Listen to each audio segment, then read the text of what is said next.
Hi hello, मी दीपाली. माझ्या या Marathi YouTube चॅनलवर तुमचं मनापासून खूप खूप स्वागत. चला तर मग आज काय बनवायचं आहे. आज आहे हा एवढा मोठा दोडका. हा आमच्या शेतातलाच आहे बरं का. शेतातली भाजी आणली की ताजी ताजी करायला आणि चवीला कशी खूप अप्रतिम चविष्ट आणि सुंदर लागते. आपल्याला अशा पद्धतीने जर तुम्ही भाजी दोडक्याची केली तर खूप छान लागेल. मुलंही अगदी आवडीने खातील. आपले मुलांनी प्रत्येक भाजी ही खाल्लीच पाहिजे. अशा पद्धतीने आपण कशी म्हणजे भाजीपाला जर खाल्ला नाही, भाज्या जर मुलांनी खाल्ल्याच नाही तर त्यांच्या शरीरात प्रतिकारशक्ती कशी वाढणार, रक्त कसं वाढणार. आजकालची मुलं हे फक्त बाहेरचं खायला सोकावलेत. बाहेरचं म्हणजे काय, कुरकुरे म्हणा किंवा बाहेरचे वडापाव, जे पावाचे पदार्थ आहेत ते आजकालची मुलं खूप खातात. त्यामुळं भाजी, कोणतीही भाजी किंवा पालेभाजी म्हणा किंवा अशा पद्धतीचे फळभाज्या म्हणा, आपण मुलांना रेग्युलरली थोड्या का होईना खायला घालायला हवेतच. चला तर आत्ता बनवूया आजची आपली रेसिपी. खूप छानपैकी मी दोडका आणलेला होता शेतातून. खूप मोठा दोडका होता. मग म्हटलं पातळ करण्यापेक्षा सुक्का दोडका खूप छान लागतो, म्हणून म्हटलं सुक्काच करावा. मग जो दोडका आणला होता तो मी अगदी मगाशी दाखवल्याप्रमाणे स्वच्छ धुवून घेतला आणि त्याच्या ज्या मोठ्या मोठ्या शिरा होत्या ना, त्या अगदी व्यवस्थित पूर्ण काढून टाकायच्या. कारण त्या शिरा असतात ना, त्या जरा कडवट लागतात. मग जेव्हा दोडका कधीतरी कडवट लागतो, तुम्हालाही अनुभव आला असेल. मग दोडका कडवट जेव्हा लागतो त्यावेळी हे लक्षात ठेवायचं की आपण शिरा त्याच्या पूर्ण काढल्या नव्हत्या. त्या जर शिरा पूर्ण काढल्या तर दोडका कधीच कडवट तुमचा लागणार नाही. अशा पद्धतीने आपण अगदी व्यवस्थितरित्या पूर्ण दोडक्याच्या शिरा पूर्ण काढून घ्यायच्या, म्हणजे दोडका कडू लागत नाही. आणि तो पूर्णपैकी मी चिरून घेतला, छोट्या छोट्या भागात अगदी बारीक बारीक चिरून घेतला आणि त्यातच मी थोडीशी मुगाची डाळ टाकली. दोडका अगदी स्वच्छ धुवून घेतला, त्याच्यामध्ये मुगाची डाळ अशी भिजत घातली ना की दोडक्याबरोबर ती अगदी पटकन शिजते.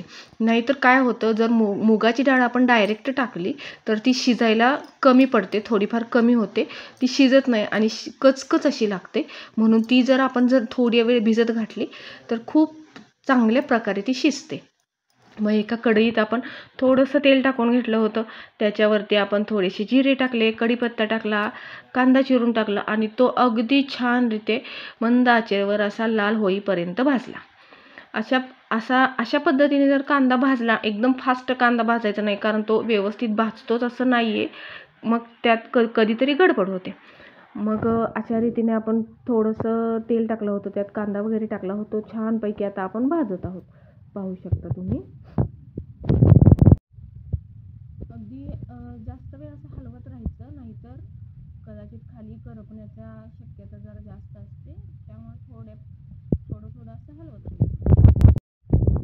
हलवायचा कधी कधी आपण कंटाळा केला तर जरा प्रॉब्लेम होतो, जरा करपल्यासारखं वाटतं. म्हणून आता याच्यात मी टाकलं आहे आपलं खोबरं, लसूण, जिरे, थोडंसं तेल, आलं, हे सगळं मिक्सरला मी बारीक करून घेतलं होतं आणि तो मसाला मी याच्यामध्ये टाकला. तोही अगदी छान चांगल्या प्रकारे भाजून घ्यायचा. कुठेही न करपता. आपण जर फास्ट गॅस ठेवला तर तो करपण्याची शक्यता जरा जास्त असते, म्हणून मंद आचेवर भाजायचं. आता टाकली आपण हळद ही अगदी व्यवस्थित तेलात चांगल्या प्रकारे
गरम मसाला टाकला ना की भाजी खूप छान लागते. तुम्हीही गरम मसाला वापरत जा. आता छानपैकी मी हे सगळं व्यवस्थित अगदी परतून घेतलं आहे आणि त्याच्यावरती न पाणी घालता वाफ दिली आहे. आपलं जे मिठाचं पाणी होतं ते बघा कसं सुटलं आहे असं बऱ्यापैकी. अगदी वाफेवरच हे शिजवून घ्यायचे. थोडासा मी पाण्याचा शितोडा दिला होता, त्याचंच आता मिठाचंही पाणी सुटलं आहे. आपण दोडका ज्यावेळी भिजत घातला होता, आपण दोडक्याचंही पाणी त्यात पडलं होतं थोडंफारसं.